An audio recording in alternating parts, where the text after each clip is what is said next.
गोपियां कहती हैं कन्हैया अब हमें अपने पास बुला लो।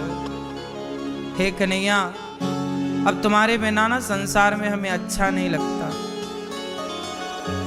हे प्रभु, हे श्याम सुंदर, अब हमें अच्छा नहीं लगता इस संसार में, जीने का मन नहीं करता। क्यों नहीं बुला लेते अपने पास, क्यों नहीं लगा लेते अपने हृदय से, क्यों अपने से वंचित कर रखा है कन्हैया। तुम्हारे बिना इस संसार का हम क्या करेंगे, हमारे किस काम का है संसार।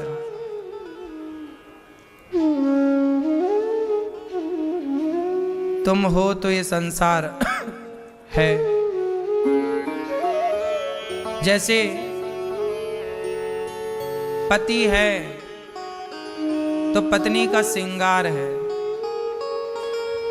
पति नहीं तो श्रृंगार किसके लिए। जैसे पति के बिना श्रृंगार फीका है, ऐसे भगवान के बिना ये संसार फीका है। हे प्रभु, अब तुम चले गए हो तो हमें भी बुला लो, जहां हो वहीं रखो, कम से कम अपने से दूर तो ना करो। हे श्याम सुंदर, प्रार्थना केवल इतनी है कि बस अपने चरणों में लगाए रखो, लिपटाए रखो। हे नाथ, हे श्री कृष्ण, ये संसार का सुख अब किसके लिए है, अच्छा नहीं लगता है। कुछ भी स्वाद नहीं है संसार में।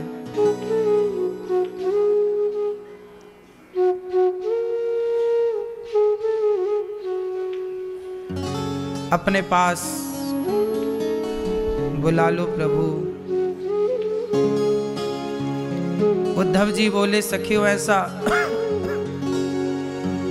क्यों कह रही हो।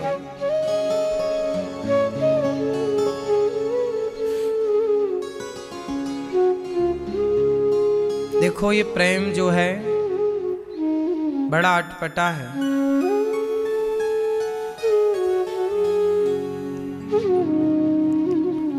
दो दिन पहले, कल या परसों, मैंने एक स्त्री से बात की। दुर्भाग्य कि उस स्त्री के पति की अभी कुछ दिनों पहले, 10 दिन 15 दिन पहले ही मृत्यु हो गई। अचानक, कम उम्र में, किसी एक्सीडेंट। 2 छोटे छोटे बच्चे और एक जीवन साथी पत्नी। पत्नी पति के मरने के बाद ऐसी उदास हो गई, पागलों की तरह के कुछ समझ नहीं आ रहा। मैंने बात की 2 दिन पहले समझाने के लिए। उसने कहा गुरुजी ऐसा लग रहा कि ये मजाक है, ऐसा लगता है कि वो अभी आएंगे, अभी तो गए हैं काम में।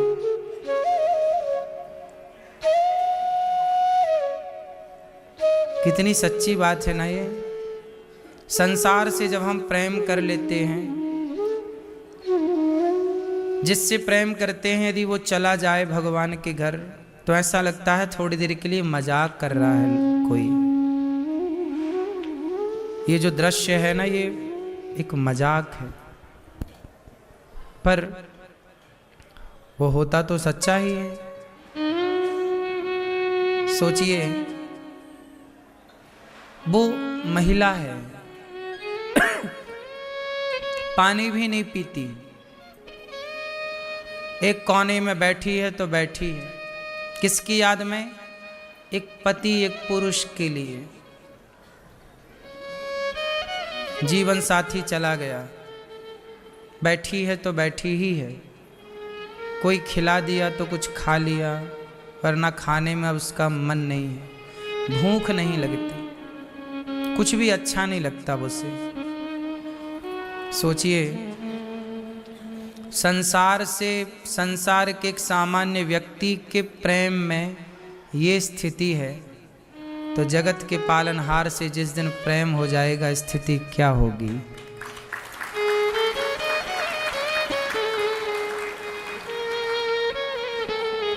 एक विडंबना तो ये है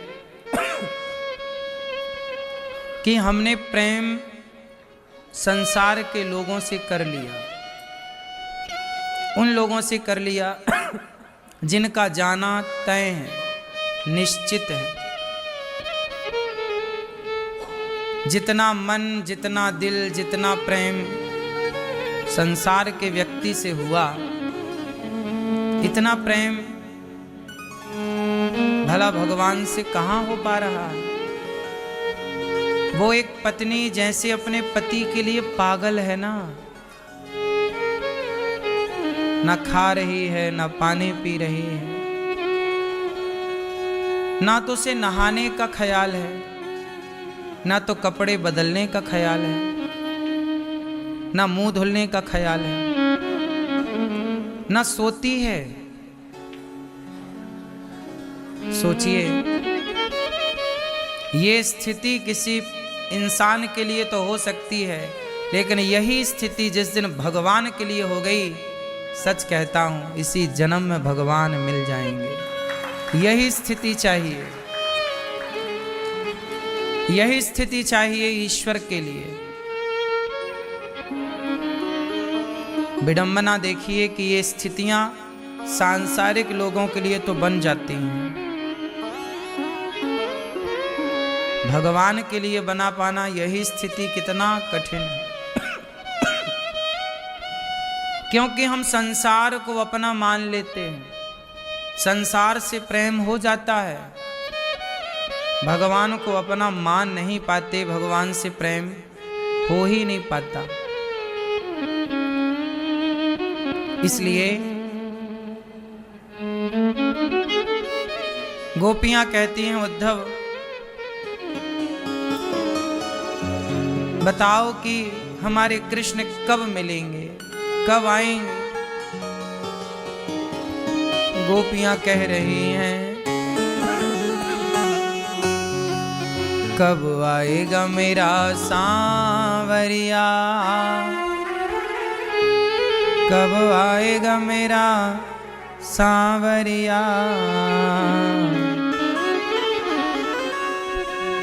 कब आएगा मेरा सांवरिया, कब आएगा मेरा सांवरिया।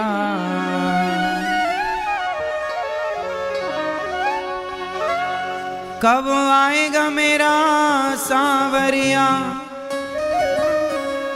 कब आएगा मेरा सांवरिया, कब आएगा मेरा सांवरिया, कब आएगा मेरा सांवरिया, कब आएगा मेरा सांवरिया, कब आएगा मेरा सांवरिया।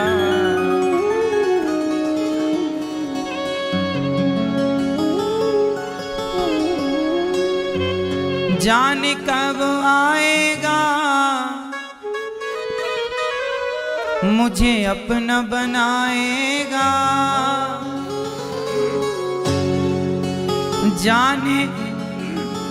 जाने कब आएगा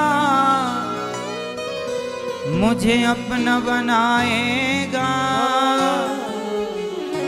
मेरे आंसू पोंछ कर मुझे गले लगाएगा,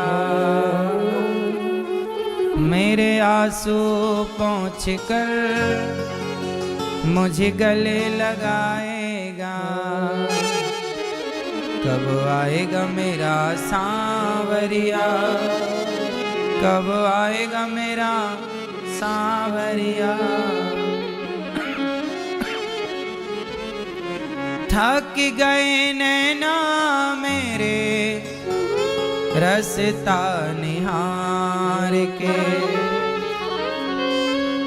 प्यासी प्यासी अखियों में सपने बहार के। जीवन बन जाएगा जब कान्हा आएगा, जीवन बन जाएगा जब कान्हा आएगा। मेरे आंसू पोंछ कर मुझे गले लगाएगा, मेरे आंसू पोंछ कर मुझे गले लगाएगा।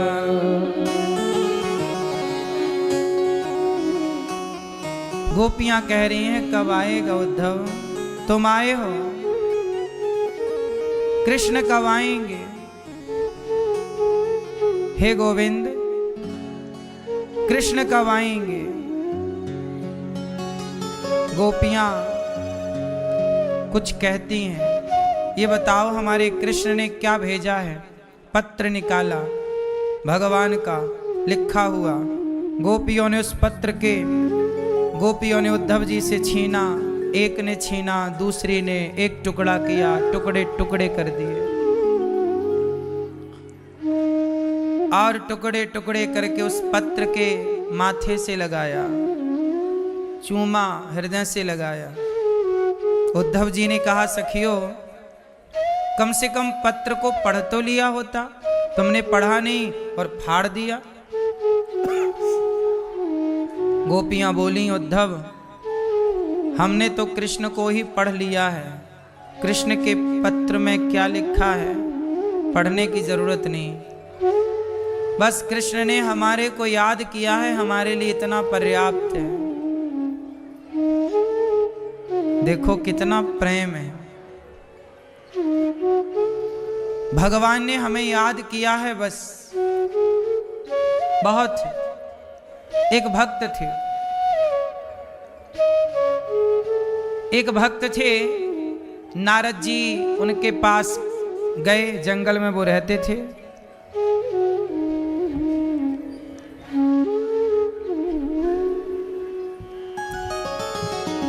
जंगल में एक भक्त थे,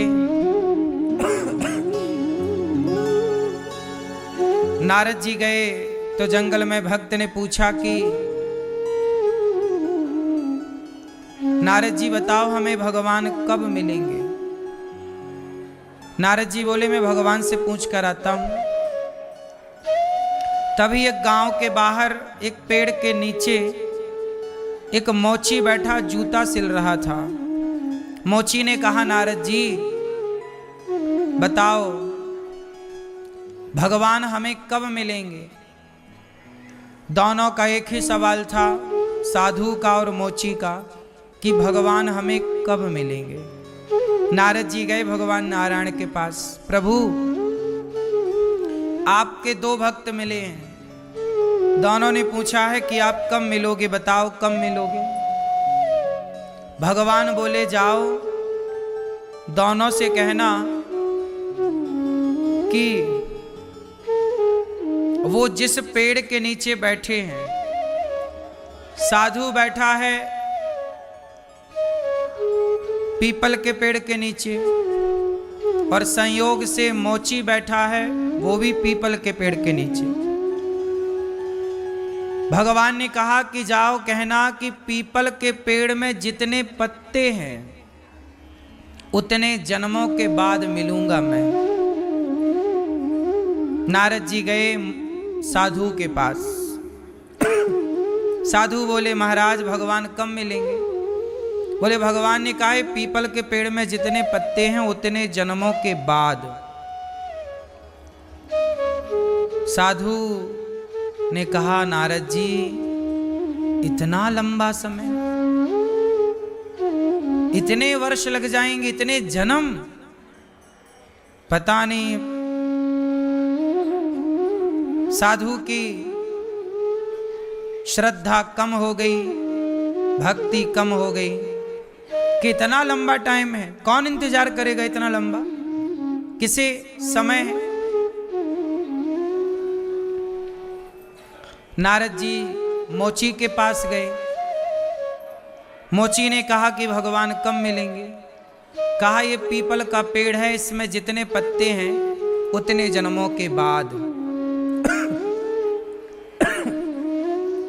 ये सुनकर के मोची नाचने लगा और उसी पीपल के पेड़ पर चढ़ता उतरता चढ़ता उतरता। नारद जी बोले क्या कर रहे हो भाई।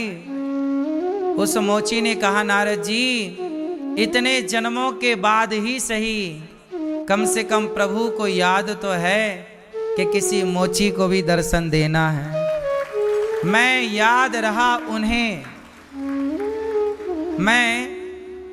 मैं याद रहा उन्हें, यही काफी है मेरे लिए।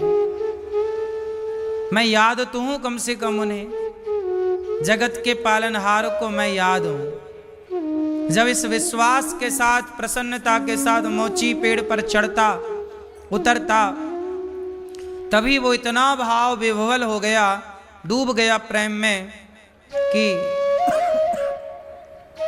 उसका पांव फिसल गया पेड़ से। और वो जैसे नीचे गिरने वाला था, भगवान प्रकट होकर मोची को अपने हाथ में उठा लेते। मिल गए भगवान। नारद जी बोले प्रभु आपने तो बोला था कि जितने जन्म, जितने पीपल में पेड़ हैं उतने जन्मों के बाद आप आओगे, आप तो अभी आ गए। भगवान ने कहा नारद जी यही बात आपने साधु से कही, क्या साधु को सब्र था? नहीं, लेकिन ये मोची,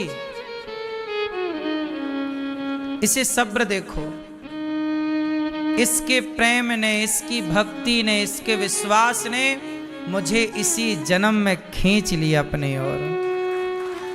भगवान आते नहीं हैं, भक्त का प्रेम, भक्त की भक्ति भगवान को आने के लिए विवश कर देती है। शबरी के पास राम आए नहीं, शबरी की भक्ति ने राम को आने के लिए विवश कर दिया। क्यों, ये बात सही है कि नहीं? शबरी के लंबे इंतजार ने आने के लिए विवश कर दिया। आज के समय पर किसी को सब्र नहीं है, धैर्य नहीं है। भक्ति लोग करते हैं, चाहते हैं तुरंत काम हो जाए। भक्ति भी करते किसके लिए हैं? काम बनाने के लिए। मीरा शबरी माता ने बताओ भक्ति की, राम से कौन सा काम बनवाया? बोलो। शबरी ने भक्ति की तो राम से क्या काम बनवाया, क्या चाहा, क्या मांग लिया? बंगला चाहा कि गाड़ी चाहिए, कि दौलत चाहिए, कि पद प्रतिष्ठा चाहिए? ना तो शबरी की तरह हम धैर्यवान हैं, ना तो शबरी की तरह हम भक्त हैं, ना तो शबरी की तरह गुरु वचनों पर भरोसा है, ना तो शबरी की तरह प्रेम है। और हम मांगते शबरी से बहुत ज्यादा हैं।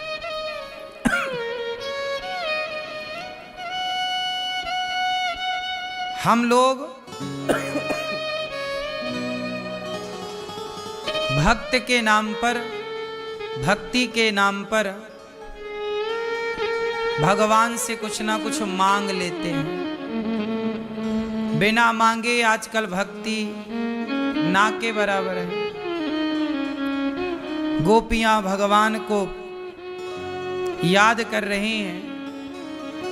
उद्धव जी से गोपियों ने कहा, ऐ उद्धव हमें ज्ञान की पोथी न सुनाना। ऐ उद्धव हमें ज्ञान की पोथी न सुनाना।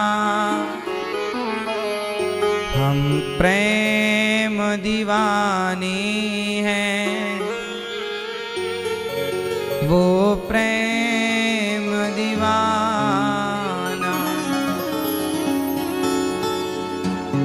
तन मन जीवन श्याम का, श्याम हमारा काम। राम राम मैं रम रहा, वो मत वाला श्याम। इस तन में अब योग का नहीं कोई ठिकाना। हम प्रेम दीवानी हैं, वो प्रेम दीवाना। गोपियां रो पड़ी उद्धव इन असुवन को। ऐ उद्धव, ये मेरे आंसू भर लो अपनी चुल्लू में, अंजलि में।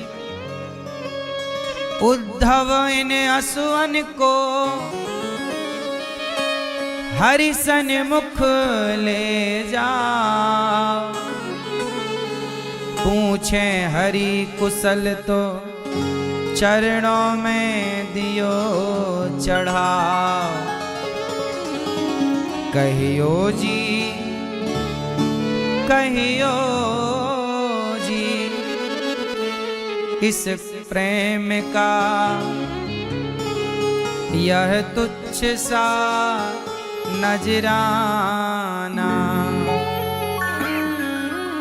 ऐ उद्धव हमें ज्ञान की पोथी न सुनाना। हमें ज्ञान ना दो उद्धव। उद्धव जी ज्ञान दे रहे हैं, और भला गोपियों को ज्ञान कैसा? क्या करेगा ज्ञान? प्रेम डोर से बंध रहा जीवन का संयोग। सुमिरन में डूबी रहूं यही हमारा योग। उद्धव बोले आओ हम तुम्हें ज्ञान योग सिखाएं। गोपियां बोली ना, हम कृष्ण से प्रेम करती हैं, यही हमारा योग है। प्रेम डोर में बंध रहा जीवन का संयोग। सुमिरन में डूबी रहूं यही हमारा योग। कानों में रहे गूंजता, कानों में रहे गूंजता वंशी का तराना। ऐ उद्धव हमें ज्ञान की पोथी न सुनाना। हम प्रेम दीवानी हैं, वो प्रेम दीवाना।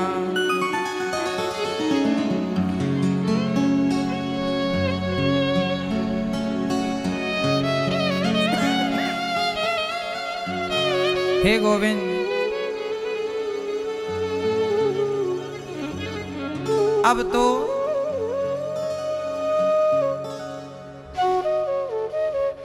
कृष्ण के बिना काम ना बनेगा। हमें कृष्ण से मिलाओ उद्धव।